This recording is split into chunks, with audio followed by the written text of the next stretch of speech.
Hello दोस्तों, मैं प्रियंका स्वागत करती हूँ आपका अपने परिवार टीचर सक्सेस चैनल में। आई होप आप सभी लोग बहुत बढ़िया होंगे, पॉजिटिविटी से भरे हुए होंगे और जितना भी आपने स्टडी का टाइम टेबल सेट कर रखा है डेली फॉलो कर रहे होंगे, डेली कुछ नया सीख रहे होंगे। तो जैसा कि आप लोगों ने थंबनेल में देखा कि आज हम लोग बिहार शिक्षक भर्ती की जो जुलाई में इसका एग्ज़ाम है, अभी बस एक हफ्ते में मान लीजिए, उसके हिंदी सब्जेक्ट के बारे में बात करेंगे। ये प्रैक्टिस सेट प्रीवियस ईयर से संबंधित प्रश्न है इसमें, जैसे कि किस प्रकार से उसमें प्रश्न आते हैं उन्हीं से रिलेटेड क्वेश्चंस को लिया गया है यहाँ पे। और आज की क्लास में आप अपनी तैयारी को देखिए कि आप इन प्रश्नों में कितना सही कर पाते हैं और उनसे संबंधित आपको कितना अब तक याद रही चीज़ें ना, क्योंकि कम समय में एक टॉपिक से कई प्रकार के प्रश्न बनते हैं, आप जानते हैं। आपने कई बार एग्ज़ाम दिया है तो बिल्कुल आप जानते हैं, तो उसी हिसाब से हम चीज़ों को देखेंगे, समझेंगे और प्रश्न को हल करेंगे। कम समय में ज़्यादा प्रश्न कोशिश की जाएगी। और बिल्कुल अगर एग्ज़ाम आप देने जा रहे हैं तो इन वीडियोस को ज़रूर देखें। इसके पहले भी बहुत से वीडियोस साइंस से और हिंदी, तो ये वीडियोस है बिल्कुल अपलोड की जा चुकी हैं। अगर आपने नहीं देखे तो जाके ज़रूर देखें और कमेंट बॉक्स में बताएं कि आपको वो क्लासेस कैसी लगी। फ़िलहाल देखते हैं ये एज आप प्रैक्टिस सेट लीजिएगा कि आपने कितना अब तक सीखा है उन प्रश्नों में से। इस तरह से है, देखिए तो खड़ी बोली का प्रयोग सबसे पहले किस पुस्तक में हुआ? ठीक है, भक्ति सागर, ऑप्शन है भक्ति सागर, सुख सागर, काव्य सागर, उपयुक्त में से एक, उपयुक्त में से कोई नहीं। ठीक है, अगर उपयुक्त में से एक या कोई नहीं तो ये तो है नहीं, तो पहले का जो सही ऑप्शन हो जाएगा वो तीसरा हो जाएगा, काव्य सागर। ठीक है, काव्य सागर। अब बात कर ली जाए कि काव्य सागर किसकी रचना है, तो काव्य सागर जो है वो सूरदास की रचना है। किसकी है? सूरदास की रचना। ये बात तो रही कि काव्य सागर जो है सूरदास की रचना है और ये भक्ति काल से संबंधित है ना। और इनकी प्रमुख जो पुस्तकें हैं या रचनाएं हैं, रचनाएं जो हैं उनकी बात कर ली जाए तो सूरदास जो है वो लिखते हैं सूर सागर, जो कि प्रचलित है बहुत और कई एग्ज़ाम्स में अलग अलग तरीके से पूछे जा चुके हैं और डायरेक्ट यहीं से प्रश्न बन जाते हैं। फिलहाल तो सूरदास ने सूर सागर, सरावली, ठीक है, सूर सारावली रावली और साहित्य लहरी और फिर और लिख लेते हैं क्या है, प्राण प्यारी, नल दमयंती, नागलीला, गोवर्धन लीला, सूर पचीसी, मैं बोलती जा रही हूँ आप लिख लीजिए, और भागवत जैसे रचनाओं को लिखा है। अगर हम इसको कहें कि एक लाइन में तो सुर सागर, सुर सरावली, साहित्य लहरी, नल दमयंती, नागलीला, गोवर्धन लीला, भागवत, सुर पचीसी और प्राण प्यारी, ये जो है सूरदास की रचनाएं हैं और ये काव्य सागर से संबंधित है बिल्कुल।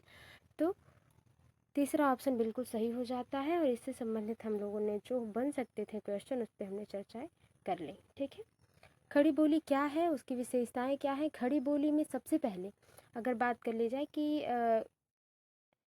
खड़ी बोली में सबसे पहले किसने अपनी कविताएं, रचनाएं लिखनी शुरू की थी या पहले लेखक या कवि कौन है जिन्होंने अब पहली बार खड़ी बोली का प्रयोग किया था अपनी रचनाओं में? तो वो जो है मैथिली शरण गुप्त और अमीर खुसरो को माना जाता है। ठीक है, अमीर खुसरो और मैथिली शरण गुप्त को। ठीक है, अब खड़ी बोली का जो पुराना नाम है या एक वास्तविक नाम जो है उसे कौरवी भी कहा जाता है। क्या कहा जाता है? कौरवी। तो ये रही बात। फिलहाल आगे चलते हैं। भारतीय भाषाओं को भारतीय संविधान की किस अनुसूची में शामिल किया गया है? तो अब बहुत ही डायरेक्ट प्रश्न है, ये हमेशा पूछा जाता है तो आपको याद होगा, आसान प्रश्न है।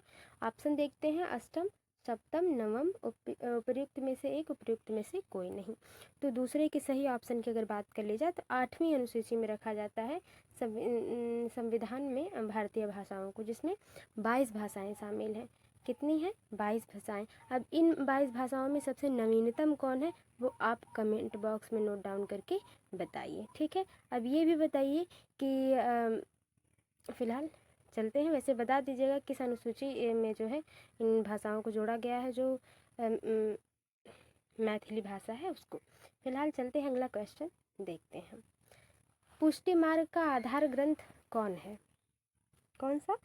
पुष्टि मार्ग का ऑप्शन देखते हैं।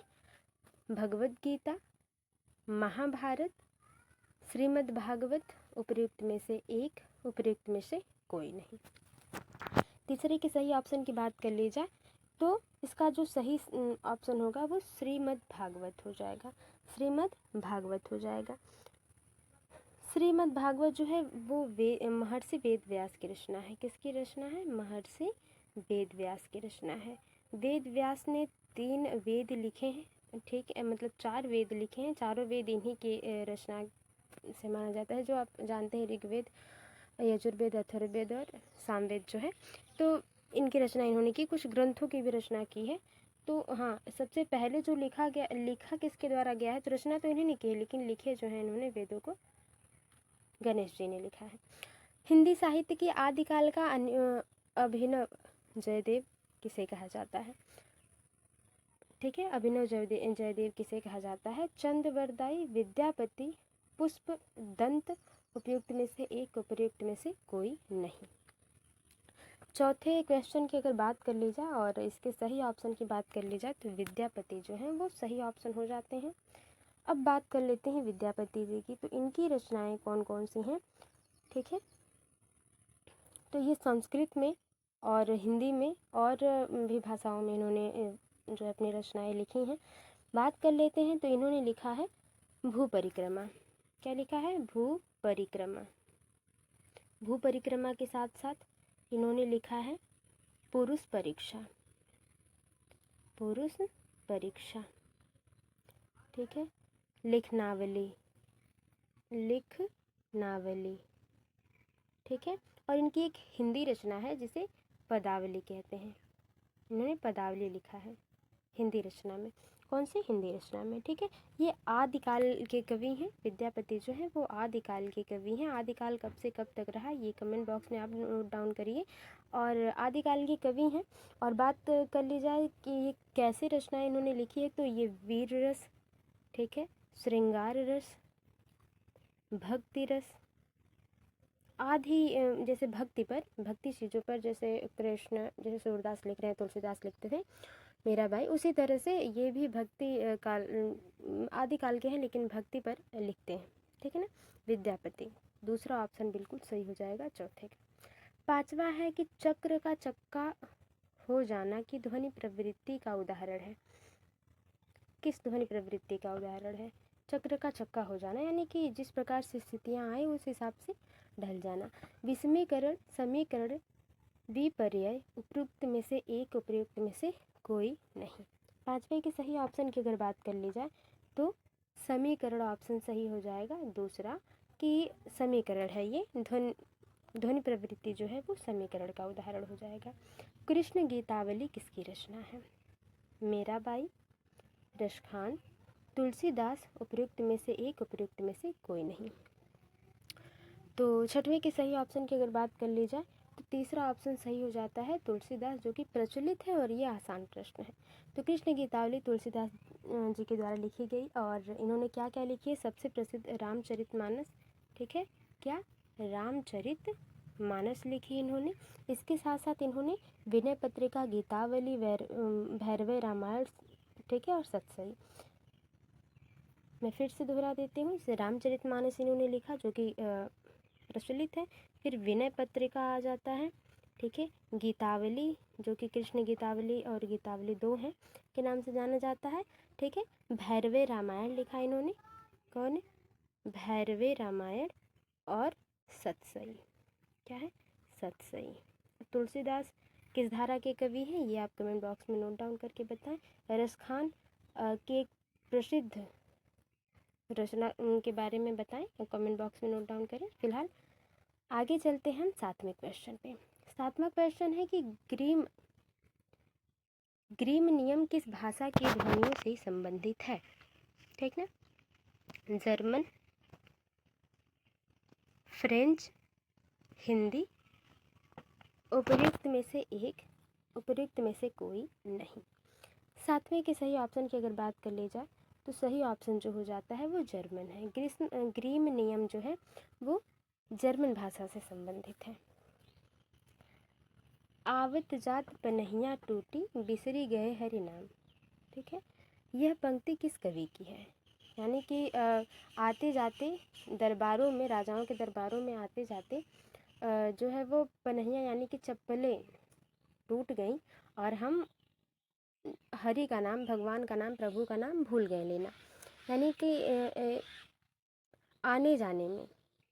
ठीक है, आवत जात किसके द्वारा ये रचित पंक्ति है? चतुर्भुज दास, सूरदास, कुंभन दास, उपयुक्त में से एक, उपयुक्त में से कोई नहीं।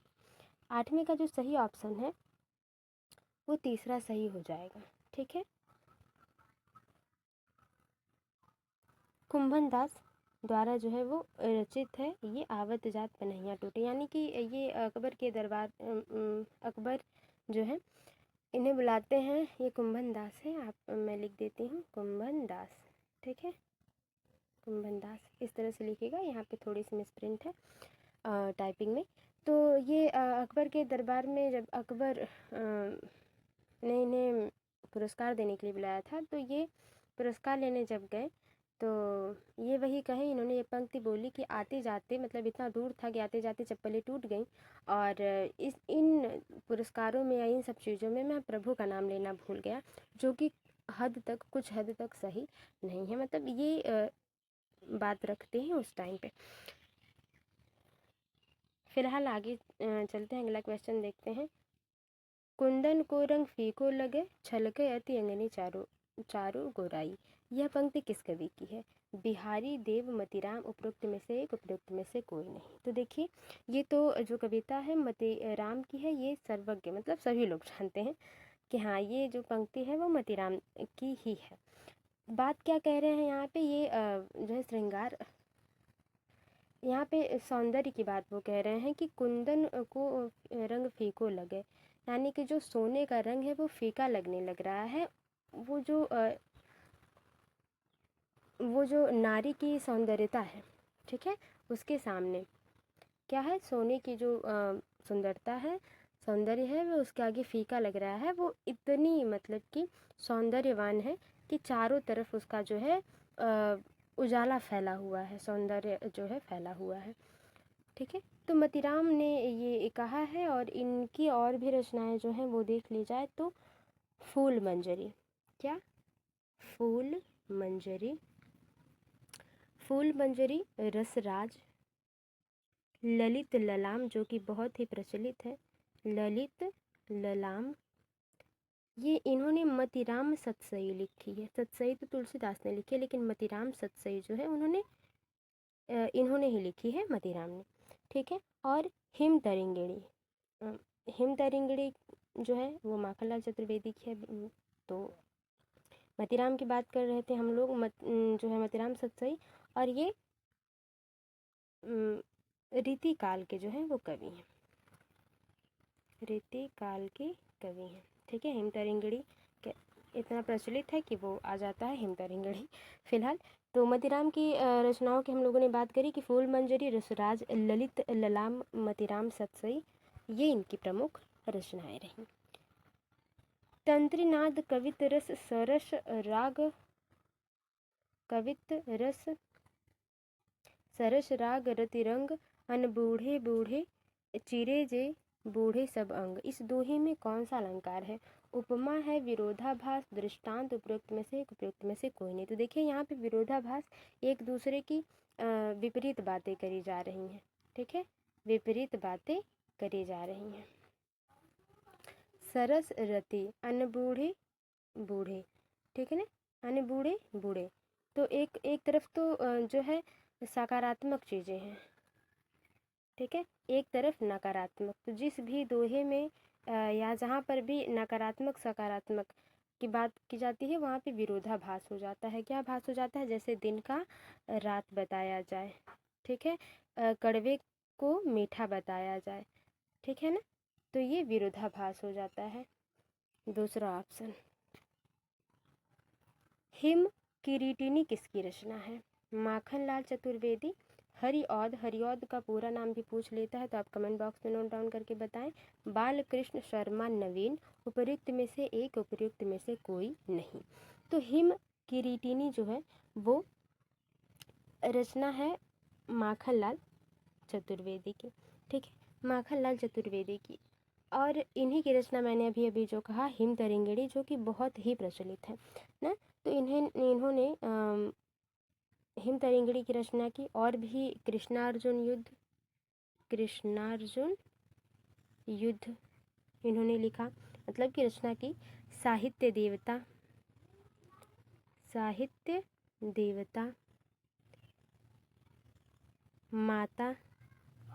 माता युग चरण, समर्पण, क्या क्या, समर्पण, ठीक है, अमीर इरादे के साथ साथ इन्होंने लिखा गरीब इरादे। तो माखनलाल चतुर्वेदी ने ऐसे ऐसे रचनाओं को लिखा है, जैसे कृष्णार्जुन युद्ध, साहित्य देवता, हिम तरिंगिणी आप जरूर याद रखिएगा, ठीक है। और इन्होंने साहित्य अकादमी का पुरस्कार भी इन्हें मिला था, कब? 1949 में, ठीक है, 1949 में इन्हें जो है कि मिला था साहित्य अकादमी पुरस्कार। फिलहाल आगे चलते हैं। कछुआ धाम किस विधा की रचना है? तो कछुआ धाम संस्मरण, रेखा चित्र, निबंध, उपयुक्त में से एक, उपयुक्त में से कोई नहीं। तो 12 के सही ऑप्शन की अगर बात कर ली जाए तो ये एक निबंध है। निबंध एक लिखने का तरीका है, जैसे आप गद्य पद्य में लिखते हैं उसी तरह निबंध में, जैसा कि आप लोग जानते हैं, नई चीज़ें नहीं है ये। तो कछुआ धाम जो है वो निबंध विधा की रचना है, इसको निबंध के तरीके से लिखा गया है। ए लड़की किसकी रचना है? मैत्रेयी पुष्पा, मन्नू भंडारी, कृष्णा शोभती। उपयुक्त में से एक, उपयुक्त में से कोई नहीं। 13 के सही ऑप्शन की अगर बात कर ली जाए तो जो सही ऑप्शन हो जाएगा कृष्णा शोभती सही ऑप्शन हो जाएगा। चाकलेट उपन्यास किसकी रचना है? चतुरसेन शास्त्री, पांडे बेचन शर्मा, उग्र, ऋषभ चरण जैन। उपरोक्त में से एक, उपरोक्त में से कोई नहीं। 14 के सही ऑप्शन की बात कर ली जाए तो दूसरा ऑप्शन बिल्कुल सही हो जाएगा, उग्र का। और आगे चलते हैं, अगला क्वेश्चन देखते हैं। शकुंतला की अंगूठी के नाटककार हैं, ठीक है, यानी कि ये नाटक है। शकुंतला की अंगूठी क्या है? एक नाटक है। किसके द्वारा लिखी गई है? सुरेंद्र वर्मा, रमेश बख्शी, प्रभाकर स्रोते, ठीक है, उपयुक्त में से एक, उपयुक्त में से कोई नहीं। 15 के सही ऑप्शन की अगर बात कर ली जाए तो सुरेंद्र वर्मा जो है वो सही ऑप्शन हो जाता है। शकुंतला की अंगूठी के नाटककार यही हैं। और इन्होंने कौन कौन से नाटक लिखे? जैसे 8वां सर्ग, क्या लिखा? 8वां सर्ग, ये तो लिखा ही। एक लिखा है इन्होंने सूर्य की अंतिम किरण से सूर्य की पहली किरण तक, ये भी क्या है? नाटक है। और इन्होंने जो कुछ लिखा है, यानी कि मुझे चांद चाहिए, क्या? मुझे चांद चाहिए, ये लिखा है इन्होंने। अंधेरे से परे, ये भी लिखा है। और दो मुर्दों के लिए गुलदस्ता, ये किसकी ये सारी चीज़ें जो हैं लिखी गई हैं, रचना की गई हैं सुरेंद्र वर्मा जी के द्वारा। आह वेदना मिली विदाई किस नाटक की गीत की पंक्ति है? यानी कि आह वेदना जो है मिली विदाई एक नाटक है, और ये नाटक की किस पंक्ति से लिया गया है? अजात शत्रु, चंद्रगुप्त, स्कंदगुप्त। उपयुक्त में से एक, उपयुक्त में से कोई नहीं। अगर सही ऑप्शन की अगर बात कर ली जाए तो 16 का जो सही ऑप्शन हो जाएगा वो तीसरा हो जाएगा, स्कंदगुप्त। स्कंदगुप्त जो है उन्होंने लिखी है आह वेदना मिली विदाई। मतलब ये तो एक पंक्ति है, लेकिन ये किसकी पंक्ति है अगर बात कर ली जाए तो ये स्कंदगुप्त की है। किसकी है? स्कंदगुप्त की, जो कि है किसके द्वारा लिखी गई है? ये जो नाटक किसके द्वारा लिखा गया है? तो ये जयशंकर प्रसाद जी के द्वारा लिखा गया है। ठीक है, किसकी? जयशंकर प्रसाद। अब प्रसाद ने कौन कौन से जो है रचनाएं की हैं इसके बारे में देख लेते हैं। तो झरना, आंसू, लहर, कमायनी, प्रेम पथिक, चंद्रगुप्त, स्कंदगुप्त, अजातशत्रु, आकाशदीप, ये सारी चीज़ें जो हैं, ये सारी रचनाएं जयशंकर प्रसाद की हैं, जो कि हम बहुत जब क्लास 7th 8th हैं हम लोग पढ़ रहे हैं ना। तो देख लेते हैं क्या क्या। झरना, आंसू, लहर, कामायनी, प्रेम पथिक, चंद्रगुप्त, स्कंदगुप्त और अजातशत्रु, आकाशदीप। और इनके कुछ उपन्यास हैं। जयशंकर प्रसाद के क्या है? कुछ उपन्यास हैं। कौन कौन से उपन्यास की बात कर ली जाए तो कंकाल, ये भी बहुत पूछा जाता है, कंकाल भी पूछा गया है, तितली भी पूछी गई है और इरावती भी पूछी गई है। और ये भी पूछा गया है कि इनका कौन सा उपन्यास जो है अपूर्ण यानी कि अधूरा रह गया था, वो इरावती है। ठीक है, इरावती, कंकाल, तितली, इरावती, ये सारी चीज़ें हो गई, यानी कि तीसरा ऑप्शन तो फिलहाल ये सही हो जाता है 16 का। सारिका पत्रिका का संपादन इनमें से किसने नहीं किया है? ठीक है, यानी कि सबने सारिका पत्रिका का संपादन किया, इनमें से एक ने नहीं किया होगा या दो ने। ऑप्शन के हिसाब से देखते हैं। चंद्रगुप्त, विद्यालंकार, मोहन राकेश, राजेंद्र यादव, उपयुक्त में से एक, उपयुक्त में से कोई नहीं। 17 के सही ऑप्शन की अगर बात कर ली जाए तो राजेंद्र यादव ने सारिका पत्र का संपादन नहीं किया था। ठीक है ना। महात्मा गांधी अंतर्राष्ट्रीय हिंदी विश्वविद्यालय का मुख्यालय कहाँ है? लखनऊ, पुणे, दिल्ली, उपयुक्त में से एक, उपयुक्त में से कोई नहीं। तो 18 के सही ऑप्शन की अगर बात कर ली जाए तो उपयुक्त में से कोई नहीं। क्यों? क्योंकि इन्होंने वर्धा, इनका मुख्यालय जो है वो कहाँ है? वर्धा में है। कहाँ पे है? वर्धा में है। कालक्रम की दृष्टि से सही अनुक्रम क्या है? मतवाला, कल्पना, सारिका, पहल। कल्पना, मतवाला, सारिका, पहल। सारिका, मतवाला, पहल और कल्पना, उपयुक्त में से एक, उपयुक्त में से कोई नहीं। सही ऑप्शन की अगर बात कर ली जाए 19 की, तो जो सही ऑप्शन है पहले मतवाला, ठीक है, उसके बाद कल्पना, उसके बाद सारिका, उसके बाद पहल जो है पत्रिकाएं प्रकाशित हुई। आगे देखते हैं, प्रशासन काल की दृष्टि से कौन सा अनुक्रम सही है? कौन सा अनुक्रम सही है? त्यागपत्र, सुखदा, परख, सुनीता, या परख फिर सुनीता, त्यागपत्र फिर सुखदा। सुनीता, परख, त्यागपत्र, सुखदा, उपयुक्त में से एक, उपयुक्त में से कोई नहीं। 20 के सही ऑप्शन की अगर बात कर ली जाए तो जो सही ऑप्शन हो जाएगा वो हो जाएगा परख, सुनीता, त्यागपत्र और सुखदा। बिल्कुल दूसरा ऑप्शन आपका सही हो जाएगा। हिंदी साहित्य के इतिहास लेखन का कालक्रम, यहाँ पे कालक्रम होगा, अनुसार सही क्रम क्या है? राम कुमार वर्मा, रामचंद्र शुक्ल, मिश्रा बंधु, हजारी प्रसाद द्विवेदी।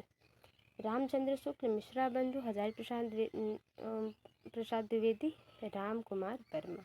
मिश्रा बंधु, रामचंद्र शुक्ल, राम कुमार वर्मा, हजारी प्रसाद द्विवेदी, उपयुक्त में से एक, उपयुक्त में से कोई नहीं। 21 के सही ऑप्शन की अगर बात कर ली जाए तो जो है पहले कालक्रम की बात कर ली जाए तो पहले राम कुमार वर्मा है, फिर रामचंद्र शुक्ल हैं, फिर मिश्रा बंधु, फिर हजारी प्रसाद द्विवेदी हैं। ठीक है। कालक्रम की दृष्टि से, यहाँ पे कालक्रम की दृष्टि से निम्नलिखित नाटकों का सही क्रम क्या है? संयोगिता स्वयंवर, चंद्रगुप्त, सिंदूर की होली, कोणार्क। चंद्रगुप्त, संयोगिता स्वयंवर, कोणार्क, सिंदूर की होली। सिंदूर की होली, संयोगिता स्वयंवर, चंद्रगुप्त या कोणार्क। फिर उपयुक्त में से एक, उपयुक्त में से कोई नहीं। 22 के सही ऑप्शन की अगर बात कर ली जाए तो पहला ऑप्शन बिल्कुल सही हो जाएगा। पहला संयोगिता स्वयंवर है, फिर चंद्रगुप्त है, फिर सिंदूर की होली है, फिर कोणार्क है। ठीक ना। आगे देखते हैं, खड़ी बोली कहाँ बोली जाती है? झांसी, मेरठ, कानपुर, मेरठ उपयुक्त में से एक, उपयुक्त में से कोई नहीं। आसान प्रश्न है ये, 23 का सही ऑप्शन जो है वो मेरठ हो जा रहा है। ठीक है, अगला क्वेश्चन है कि नागरी लिपि का विकास किस लिपि में हुआ? खरोष्ठी, ब्राह्मी, नागलिपि, उपयुक्त में से एक, उपयुक्त में से कोई नहीं। तो देखिए नागरी लिपि की बात कर ली जाए तो 24 का सही ऑप्शन जो होगा वो दूसरा, ब्राह्मी लिपि। ठीक है, सबसे पहले ब्राह्मी लिपि का प्रयोग, ये भी आप कमेंट बॉक्स में बताएं। दक्षिण भारत हिंदी प्रचार सभा का मुख्यालय कहाँ है? यानी हिंदी का जो प्रचार सभा था उसका मुख्यालय कहाँ है दक्षिण भारत के? वर्धा में, बेंगलुरु, मद्रास, उपयुक्त में से एक, उपयुक्त में से कोई नहीं। 25 के सही ऑप्शन की अगर बात कर ली जाए तो मद्रास जो है बिल्कुल सही ऑप्शन हो जाएगा। दक्षिण भारत में हिंदी प्रचार सभा का मुख्यालय मद्रास में है। प ध्वनि का उच्चारण स्थान है, तो देखिए उच्चारण स्थान बहुत ही वर्ग के हिसाब से आप आराम से कर सकते हैं, क वर्ग, च वर्ग, ठीक है, ट, प, न, त, ये सारे वर्गों के हिसाब से आप क्या है ध्वनि का उच्चारण देख सकते हैं बहुत ही बारीकी से। बहुत पहले, अब तो क्लासेस इस तरह से प्रीवियस ईयर प्रैक्टिस सेट में चल रही हैं, जब पूरी तरह से पैटर्न बताया, कंटेंट के साथ बताया जाता है तो वहाँ पे पूरी बातें की गई हैं। तो दंत है, ओष्ठ है, कंठ है, उपयुक्त में से एक, उपयुक्त में से कोई नहीं। तो फिलहाल प ध्वनि का जो उच्चारण स्थान है वो दंत, ओष्ठ और कंठ, ठीक ना।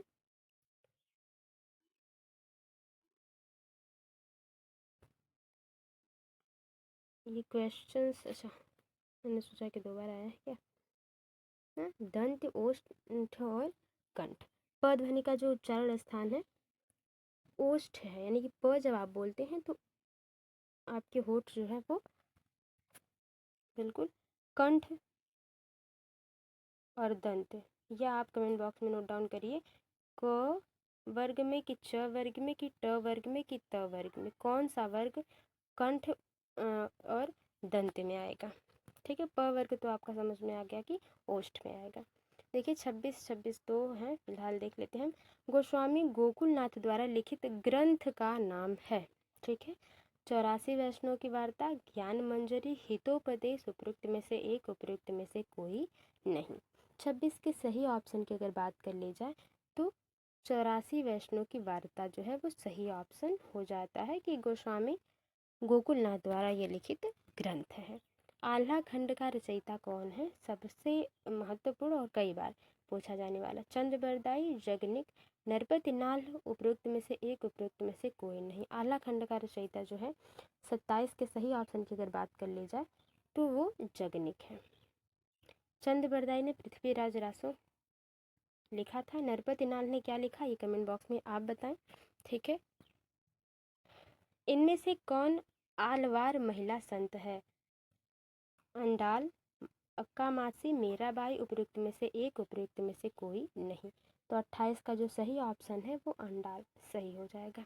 ठीक है, आलावर महिला संत क्या होती हैं ये भी आप कमेंट बॉक्स में बताएं, हम इस पर चर्चा कर चुके हैं ना।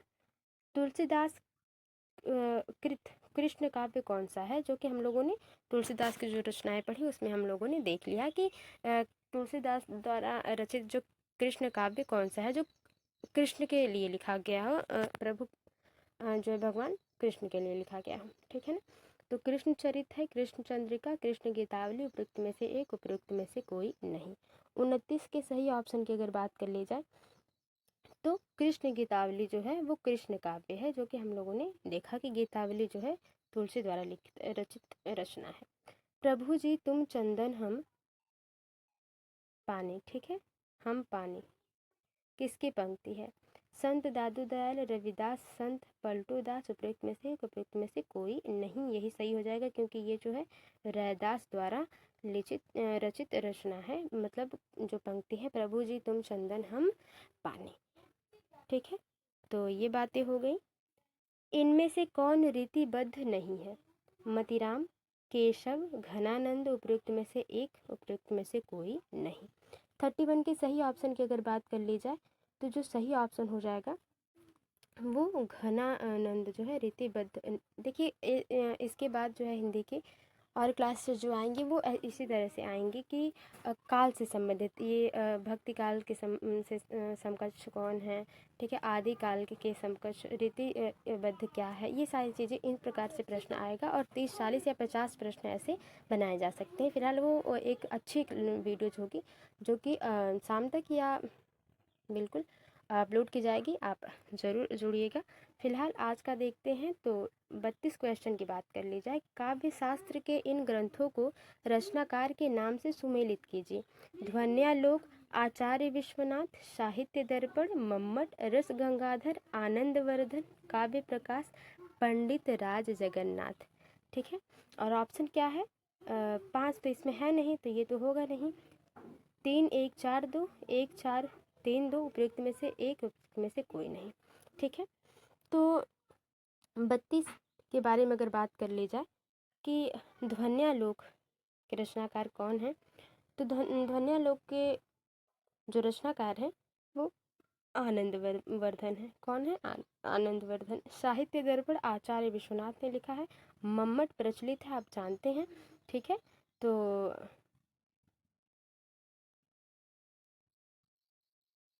रस गंगाधर की बात कर ली जाए, मम्मट जो है काव्य प्रकाश द्वारा है, और रस गंगाधर जो है पंडित राज जगन्नाथ है। ठीक है, तो ध्वन्यालोक पहले का तीसरा, जो पहले का तीसरा कौन है? दूसरा ऑप्शन बिल्कुल सही हो जाता है। ठीक ना? इन रचनाकारों को उनके रचनाओं के नाम के साथ सुमेलित करिए। सुमेलित करना है गुलाब राय, सिंहावलोकन और बच्चन, मेरी असफलताएं, वियोगी हरि, नीड़ का निर्माण, फिर यशपाल, मेरा जीवन प्रवाह। तो आसान प्रश्न है ये। ऑप्शन क्या क्या है? 2, 3, 4, 1, 3, 4, 2, 1, 2, 4, 3, 1, उपयुक्त में से एक, उपयुक्त में से कोई नहीं। तो इन रचनाओं को अगर देखा जाए तो गुलाब राय की अगर बात कर ली जाए सबसे पहले, तो इन्होंने मेरी असफलताएं लिखी हैं। ठीक है, क्या? मेरी असफलताएं। अब वियोग और बात कर ली जाए कि जो बच्चन हैं उन्होंने लिखा है नीड़ का निर्माण, फिर। ठीक है, वियोगी हरि ने मेरा जीवन प्रवाह, यशपाल ने लिखा सिंहा अवलोकन। तो पहले का दूसरा और दूसरे का तीसरा, बिल्कुल ही पहला ऑप्शन जो है सही हो जाएगा। 2, 3, 4, 1। आगे देखते हैं 34 क्वेश्चन। निम्नलिखित रचनाओं का सही अनुक्रम क्या है? पहला राजा, बकरी, स्कंदगुप्त या court martial? Court martial, Skandagupta, Pehla Raja या बकरी? स्कंदगुप्त, पहला राजा, बकरी या कोर्ट मार्शल? उपयुक्त में से एक, उपयुक्त में से कोई नहीं। 34 के सही ऑप्शन की अगर बात कर ली जाए तो स्कंदगुप्त, पहला राजा, बकरी, कोर्ट मार्शल, ये जो है सबसे सही ऑप्शन हो जाएगा। इनका सही अनुक्रम जो है यही होगा। रचना के आधार पर एक भारतीय आत्मा नाम से कविता की रचना की। मैथिली शरण गुप्त ने, माखन लाल चतुर्वेदी ने, सोहन लाल द्विवेदी ने, उपयुक्त में से एक, उपयुक्त में से कोई नहीं। तो 35 का जो सही ऑप्शन है वो माखन लाल चतुर्वेदी जो है बिल्कुल सही ऑप्शन हो जाएगा। और माखन लाल चतुर्वेदी की रचनाएं, उपन्यास और ये किस काल से संबंधित है, इनके सभी आप जो है कमेंट बॉक्स में नोट डाउन करिएगा, बताइएगा कि आपका जो स्कोर आज की क्लास में क्या रहा और आपको वीडियो कैसी लगी, क्वेश्चंस कैसे लगे। फिलहाल ये था आखिरी क्वेश्चन। मिलते हैं आपसे अगली वीडियो में, तब तक के लिए bye bye, take care, be positive, be motivated. धन्यवाद।